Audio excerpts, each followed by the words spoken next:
Could you please pronounce your name correctly for me? I'm Anna Schwartz.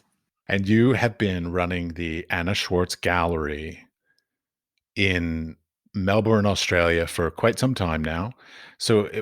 One of the first things I always wonder about is how do people even get into the creative industry? So your childhood, were your parents creative? How did you even come to the arts industry itself? That's a very complex, circuitous route. My parents were politically, the word they used to use was progressive. They were utopian post-World War II Communist Party members. My father came to Australia in 1938 from Poland with his very prescient father and mother and sister just before the Holocaust. The rest of the family were all murdered. And he was the first non-English speaking person who, against university policy, was admitted to Melbourne University and came top of engineering, and he became an aeronautical engineer. And my mother came from an established Melbourne Jewish family. Her father was Russian, actually. They met at Melbourne University, and like many young people, young idealistic people of their time, joined the Communist Party.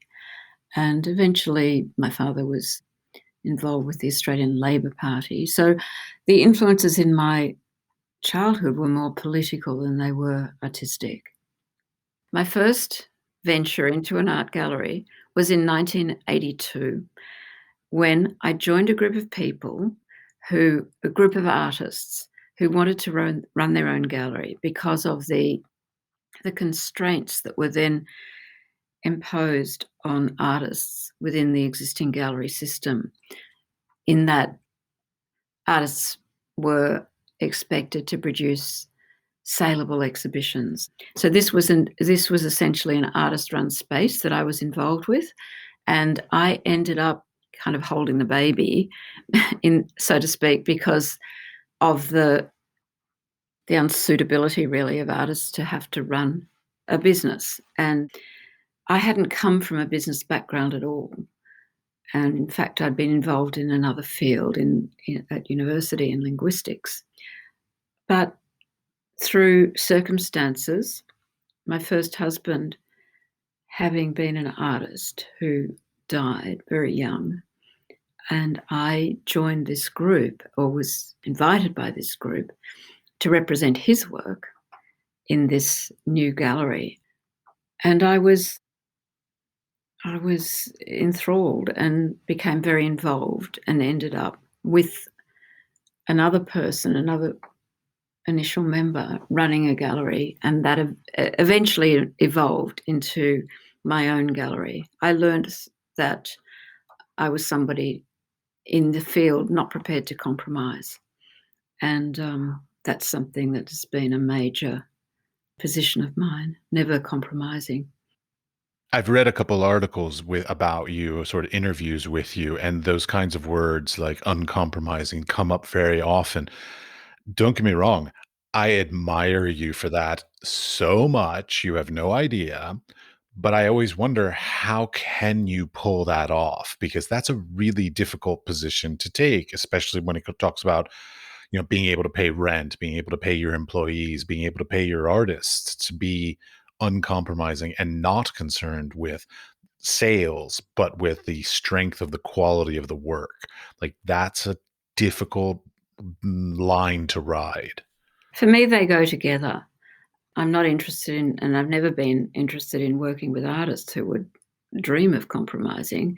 And I consider it to be my responsibility to represent their work, to show the work, and without compromise, and to mediate that work, to bring an audience to it, to create an audience, and to turn that audience into a market.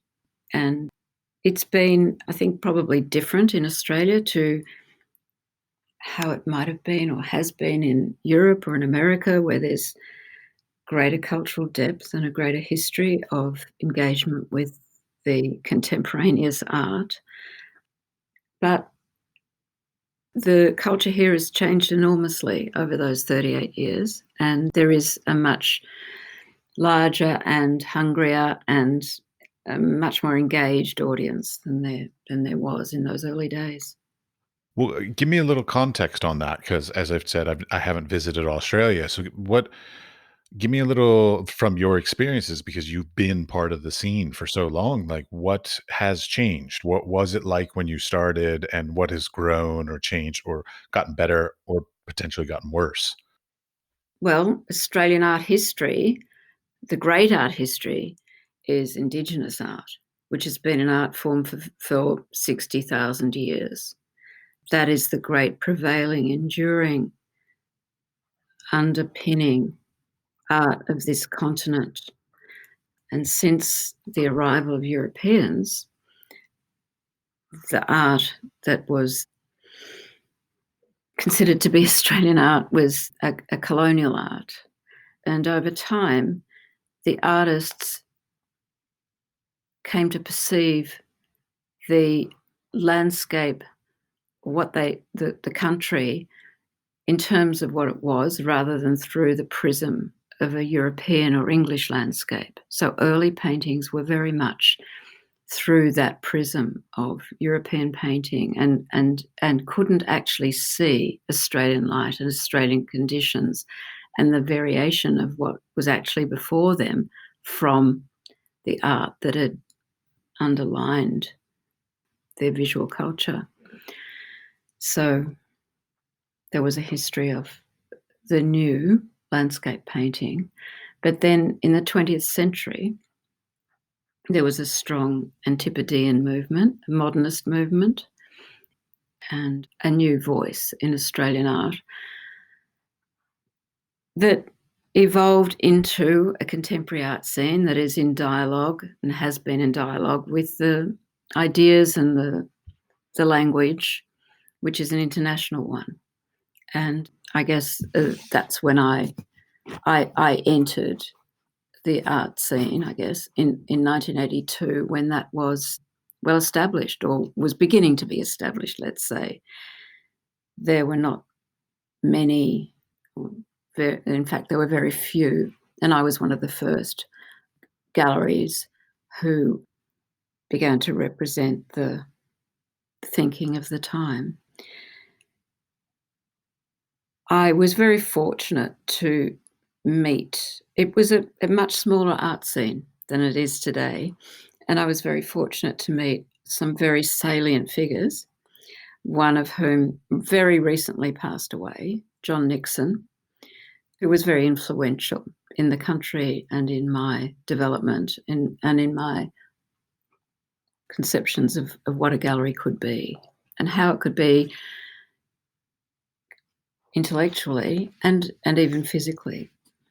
My first gallery, my first engagement was with, as I said, this group of artists, and the first gallery was called United Artists. And that was in a small space that had been inherited from a well-known gallerist, Georges Mora, who had been a French partisan who'd come to Australia. And he represented Australian artists, but also American and European. He represented Chuck Close in Australia. He showed Bonnard. It was a very wide spectrum of artists. And he was a wonderful person. And when he left this space, which was part of a restaurant which he'd also run, we took it over. But then eventually I found a large, enormous warehouse space in the CBD, in the centre of Melbourne, and opened, against the advice of anybody who asserted their opinion, and there were many of them, stripped it and turned it into the largest gallery that anybody had ever imagined in this country, and started to do large-scale exhibitions. And that, of course, attracted a lot of artists. And I've always been the beneficiary of relationships between artists. And my gallery has always been a kind of collaboration with artists rather than any kind of hierarchical structure. Looking at your roster of artists that you currently represent, like, it's quite astounding. Like, there are a number of artists that I have been and great admirers of that you have. So one of the things that I always wonder about galleries, and yours obviously at this point, is sort of how do you find artists? And but more to the point is like, what is the characteristics that somehow elevates them to the point that you're like, yes, this is somebody I wanna work with. Like, that they have what? What's that thing? They have to be the protagonists in their field. They have to be not working in the school of or following anybody. I mean, given that art is a trajectory and there is a kind of lineage of ideas, of course, and a cultural lineage, but within the kind of resistance of this culture, it's only worth doing if it's really worth doing. You know, it's only worth doing if the artist is doing something that's culturally innovative and that is a new language. As I said before, I'm the beneficiary of relationships between artists and of good advice. And artists have come to me. I remember when Joseph Kasuth came to me, he asked me, would I represent his work in Australia? And he said, before you answer, I advise you to say yes because it'll be good for your artists. And the reason that he said that, as he later told me, and I've worked with him for many years, decades, he admired the fact that I worked with the most interesting artists of this culture and the most, what to some people might seem seemingly not commercial artists, but I've made it my métier to make the work saleable, to create a market for those artists. I've worked with some wonderful people, some of whom you will know and some of whom you might never have heard of, but should have and hopefully will. So, in the forum of the art fair, I would often show artists like Joseph and Anthony Gormley and Yinka Shonibare and artists very well known alongside their counterparts, equivalents and contemporaries from Australia, because people in the marketplace, which art fairs are, need cues. And so, from a place that's considered to be peripheral, it seemed to be useful sometimes to present artists in that kind of horizontal way.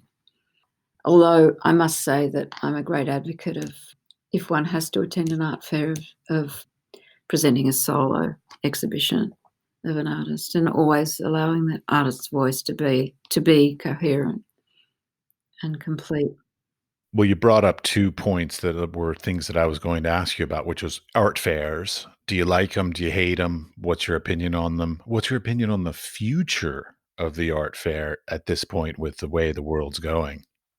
Well, what's the future of travel? It's very difficult to predict at the moment from Australia. I'm in Melbourne and I've been to Sydney once since the virus broke out, and that's a trip I used to do once a week.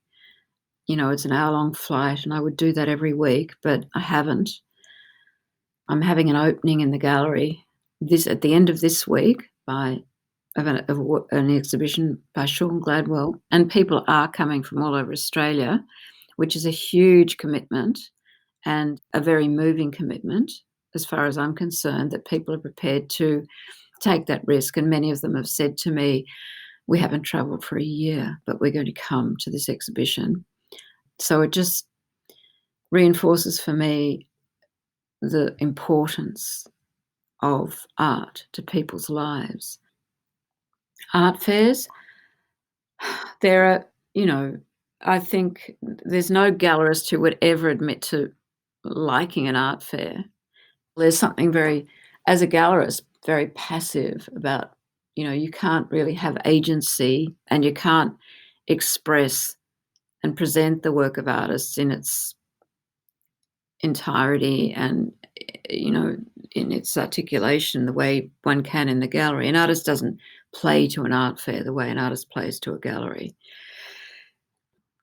I've done many of them, participated in many with artists because it has been a way of internationalizing artists and meeting people and engaging. And I'm not saying I'd never do it again if the world reconfigured itself, but I think that large scale exhibitions and in museums and biennales and so on, and even exchanges with galleries in other parts of the world are probably something that I'm more interested in than a booth in an art fair.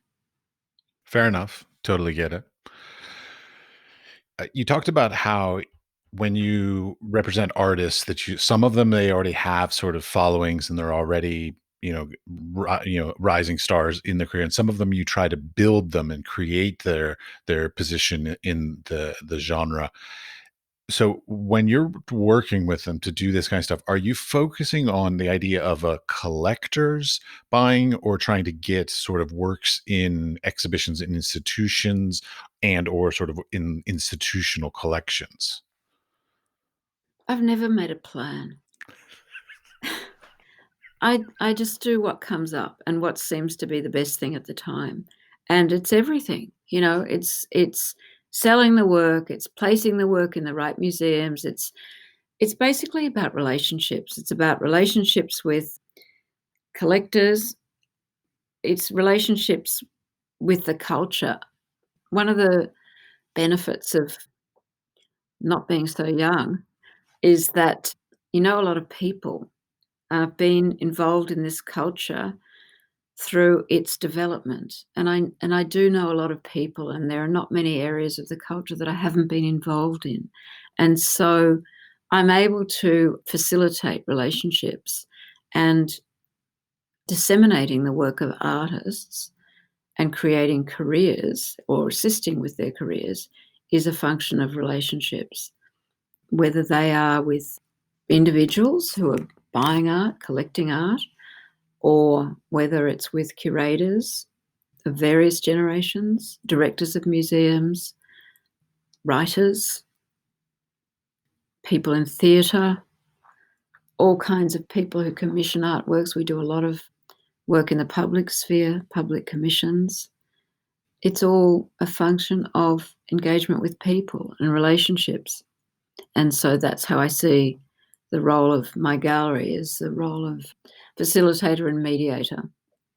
And one of never, as we said, compromising, but creating access to ideas and to the work of artists, which might seem to be inaccessible to people, but if you break down the defensiveness and give a point of access and prepared to not over explain but provide a language, I find that people are very responsive. And we've been able to somehow maintain our existence for all those years, almost 40 years, and provide a living for a lot of really great artists.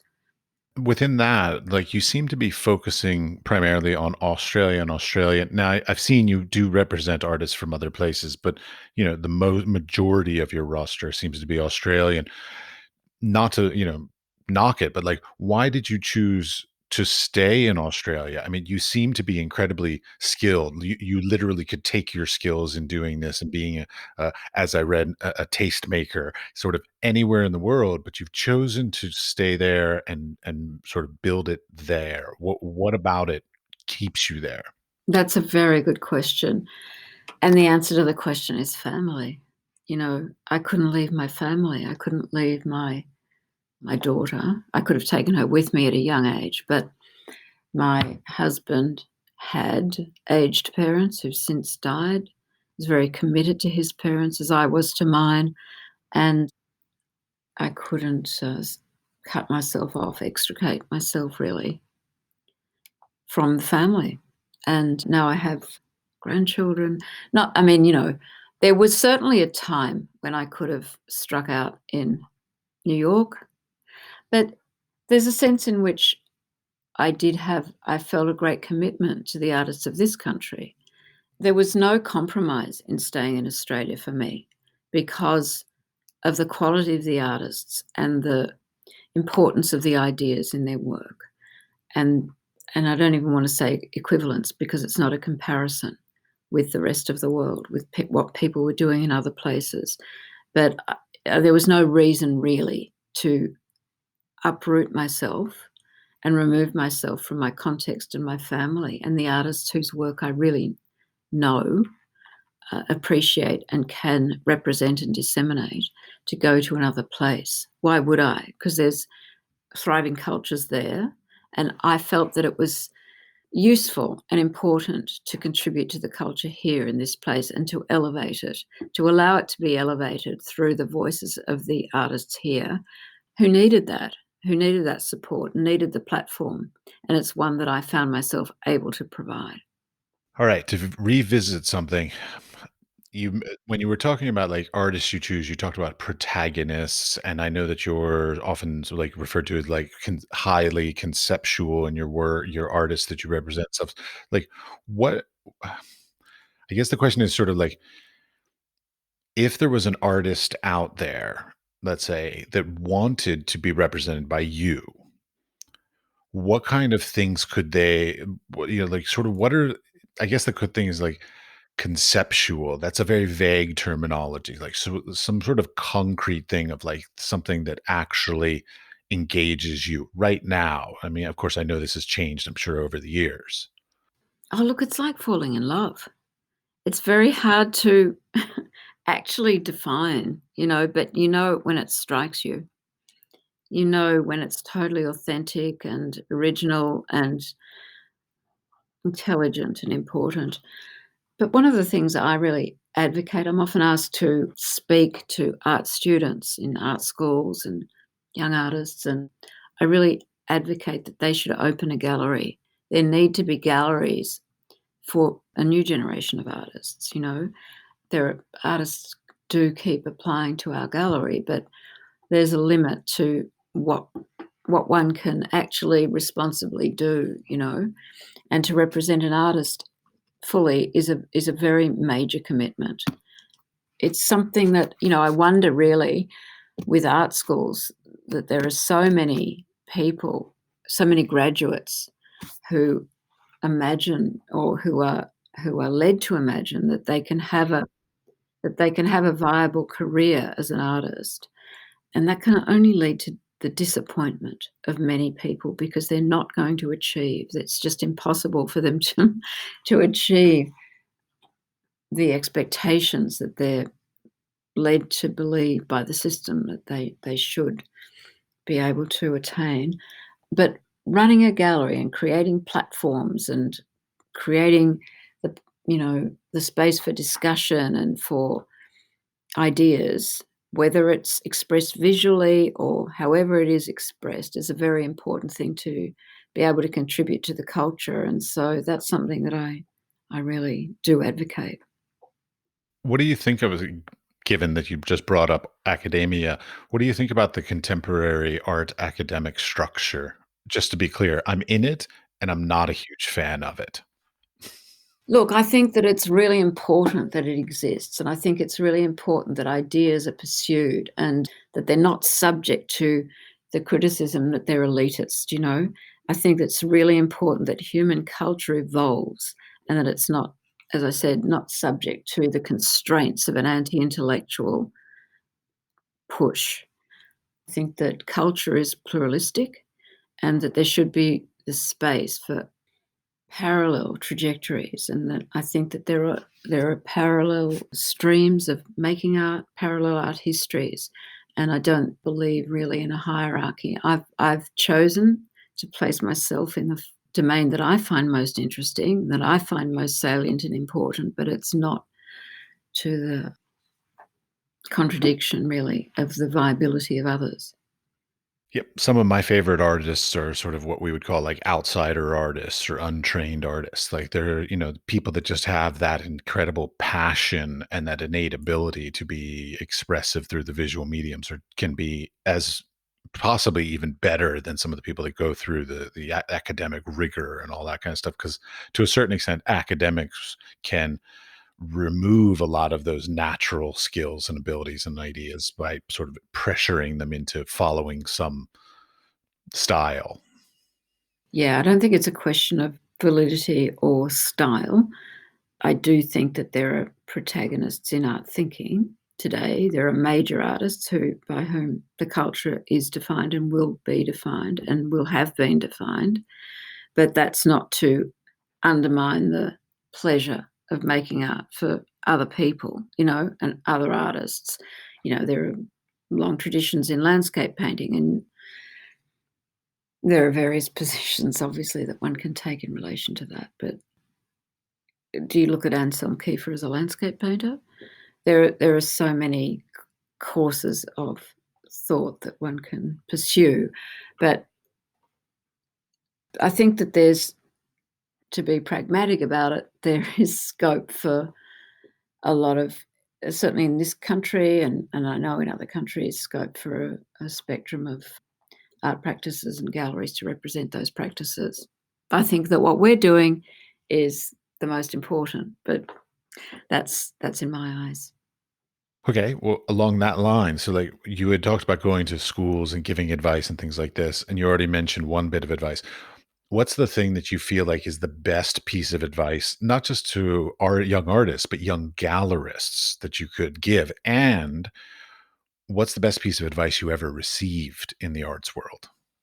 Well, the best piece of advice I ever received was from Georges Mora, whose gallery, Space, I inherited in that first gallery, United Artists. And George, slightly aggrieved, said to me, "Anna, I hear you're going to open a gallery." He was a great restaurateur. And I said, "Yes, George, we are." And he said, "Let me give you a piece of advice." And I said, "Yes." He said, "Feed them."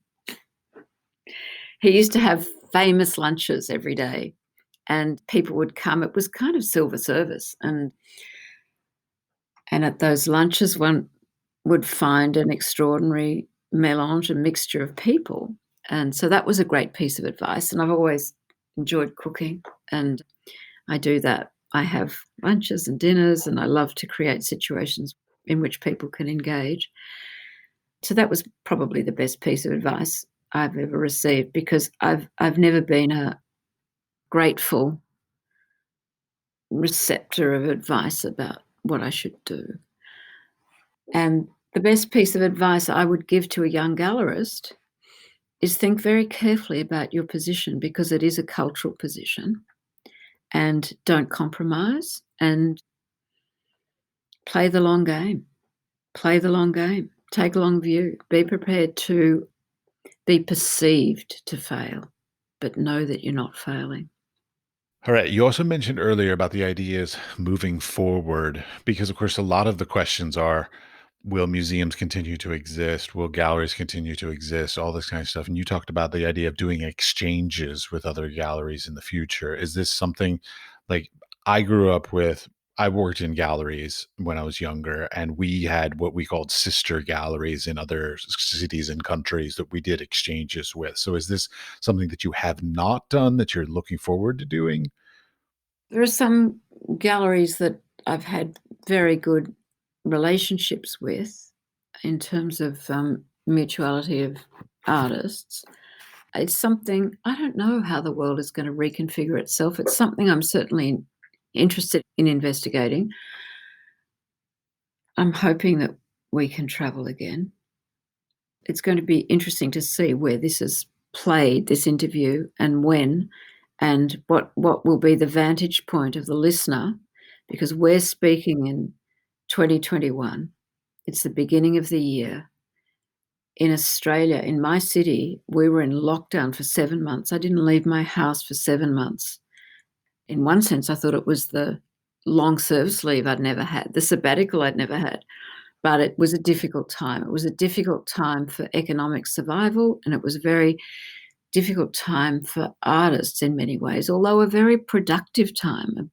Artists' practices flourished. Artists in their studios did extraordinary things during this time. I think it's been a historical time, and I hope it's one that doesn't continue. We can't say at this moment. I can't predict or predicate from this moment. We've had 2 waves of the coronavirus here in Melbourne, Australia, and We've had 27 days of no new cases, no community cases. So we're waiting to see, holding our breaths, hoping that it's eradicated and that it will no longer exist. But as people come back to the country or enter the country, there are new cases in quarantine. So, the future is a little bit unknown. We just don't know what's going to happen. I look at the world, I look at New York, I look at London, I look at Europe, all the places that, I feel now I didn't really fully take advantage of being in. And I wonder, I certainly wouldn't go into any of those places now, given the contamination and the contagion. And I wonder, this year I'll be 70, and, I don't know what the future will be. I just don't know. But having said all of that, there's still the transport of objects. And so maybe the access to culture and international culture will be through gallery exchanges. Maybe that's how we travel. We represent ourselves through the art of our countries. We have cultural exchange through the exchange of galleries, exchange of artists. That maybe it's again the artists who are the protagonists of culture. When Australia wanted to make a kind of political foray into Asia, they sent art first. And maybe that's going to be the post-viral communication in the world. Maybe art will be the ambassador. Maybe art will be the traveler.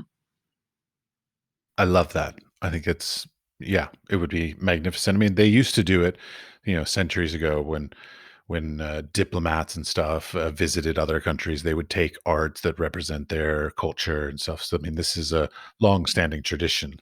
I think we might have to reinvent that tradition, that art will be our representative, and that's how we will speak to each other, through art. If we can't go personally, it will be the art that we produce that will engage.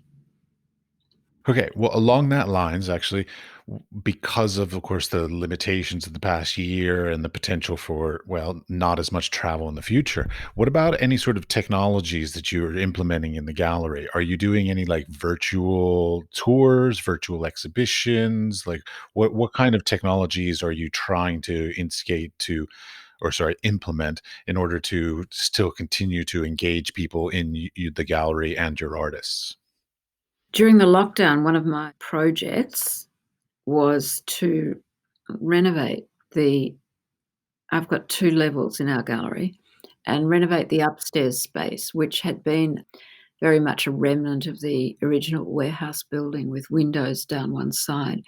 And so we actually filled in that wall with the windows and built it up so that it became a remarkably unknown new space. With doing very little, it became totally different, and a very viable, in fact, even perhaps more desirable than the very well-known large space on the ground floor.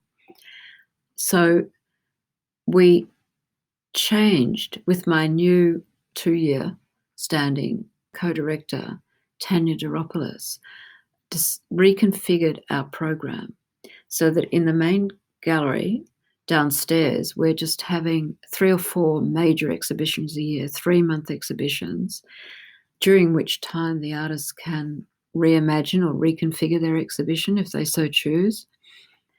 And the upstairs space is more flexible and responsive to the situation around us. So shorter exhibitions, lectures, various kinds of performances.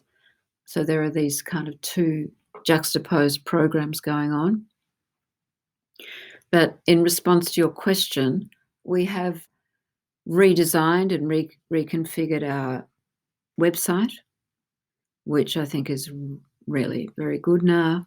It was always considered to be the best gallery website. Now it's the best new gallery website, I'm told.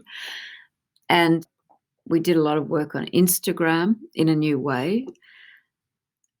we decided not to do virtual exhibitions because we just wanted to remain authentic to the artist's practice, and the artist's practice didn't involve fly-throughs. So we've always had a very kind of representative website, and people responded to that. We've had a lot of throughout the lockdown, we had a lot of dialogue and a lot of major engagement with museums and the development of public projects. So, it was no holiday. It was no vacation. Never thought it was. No. Mm, This I've mm, probably been working harder in mm, my both my studio as well as my jobs now in lockdown than I mm. was before. Basically for artists, I don't think that there was so much disruption because as an artist, you might have an exhibition every 2 years. So, a year of no action is not such an unusual thing. And for the gallery, we work doubly hard and continue to do so. So, we're really in a position to, or we have to, respond to the circumstances. Always have and always will. When I first opened a gallery, it was in 1982. I didn't even know what a recession was, but apparently that was a recession. So for me, that was, ground zero, and everything else has been a bonus. Yeah, the only disruption I've had was, getting supplies. A lot of the sort of infrastructure of, like, art stores getting their supplies and then Mm, me being able to even have access to the art stores 'cause even some of the art stores here in this region were closed for many months. mm, So, you know, the access to the supplies was a little mm, difficult at a certain point. It's mm, gotten better now mm. because even they need to stay open. Because how are we gonna make our work if we can't get supplies? And how are they gonna feed their families? Indeed. So you mentioned something that sort of struck me as how important you said in the idea of doing virtual stuff that you didn't want to sort of do little fly throughs and do all this kind of stuff. How important is the character of the artist? So is the artist the I don't know, cheerleader or sort of the outgoing the person that sort of, like, encourages interest in their works, or are you primarily sort of stay focused on the work and the artist's personality is secondary? No, artists shouldn't be compelled to present themselves theatrically or in the public realm at all. No, their work is their medium is their work, and I don't believe that they should be, requested. They can be requested, but I don't think that they should feel compelled to acquiesce or agree to appearing in the public in any form other than in their work, through their work.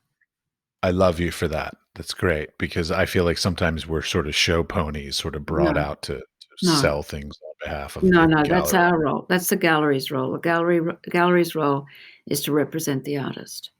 The artist is free to only make their work, and it's the role of the gallery. I don't believe in the kind of, mystique of the artist's personality or the exotic infant kind of persona that artists are expected to fulfill.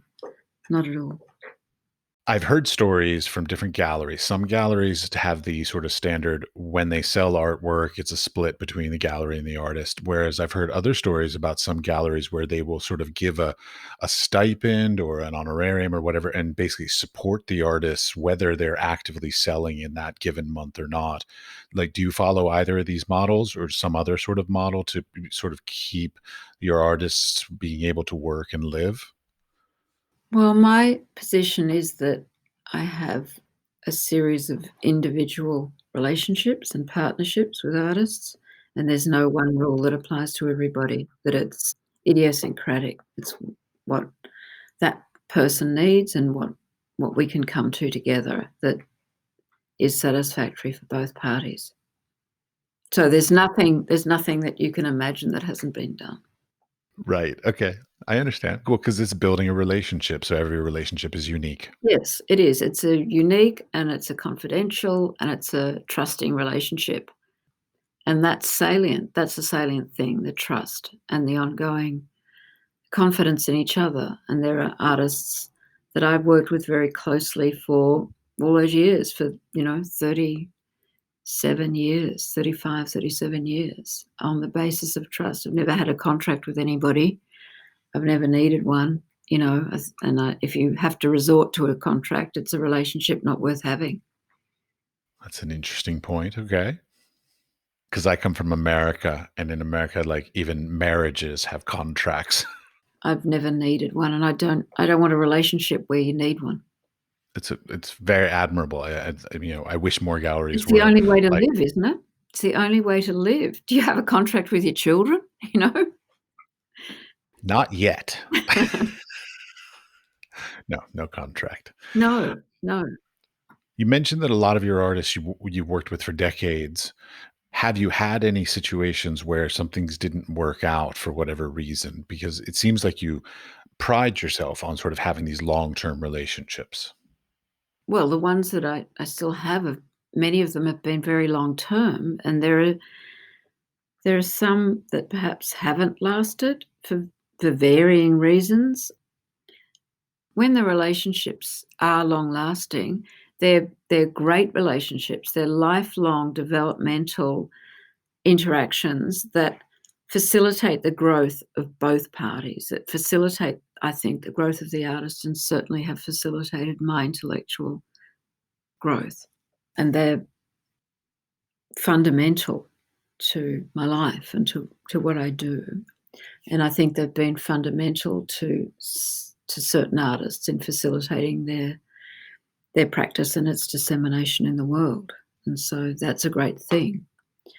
But, as with the whole enterprise, it is very individualized. Some relationships flourish in the long term, and some are short-lived and serial. It's like any other relationship. Some relationships are serial and some are lifelong. And the great thing about running a gallery is you can have it all. You can have the long-term marriage, and you can also have affairs. You're a serial monogamist. I got it. Well, no, it's not a serial monogamist. It's all at the same time. What's the word for that? Polyamorous. Well, maybe, but there are as many types of relationships with artists as there are artists. All right. Last question then. Instagram, you mentioned that you use it. I have a love-hate relationship with Instagram. What's your feeling? Have you had like has it shown you any sort of return on bad to say, but like return on investment? So like the time and the energy you put into Instagram, has it shown you any results?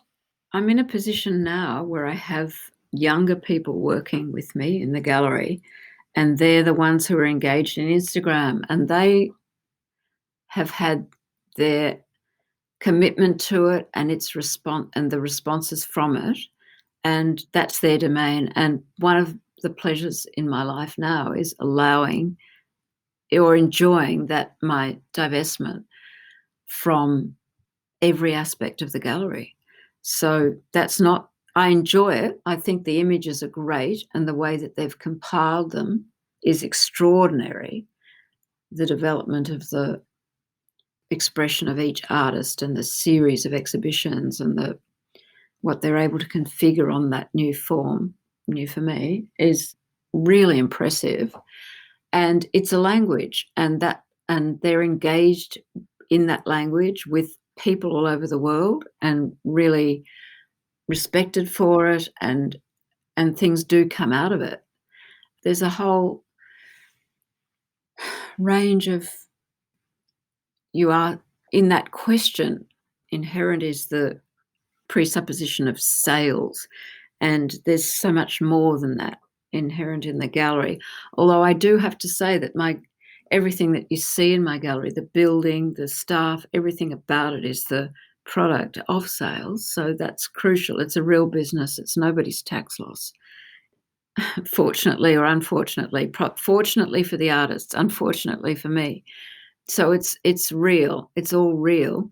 And that Instagram engagement, as I said in my advice to young gallerists, take the long view, take the wide cultural view, and do everything that has apparent meaning and potential fruition for you, because you can't actually predict what the outcome's going to be or where it will be. But as long as it's something that you think is worth doing and is enjoyable and is authentically a representation of the artist's work, then it's really worth doing. So I'd say that about Instagram at the moment. Marvelous. Well, this has been a lot of fun. Thank you very much for taking the time to talk to me. It's been a great pleasure.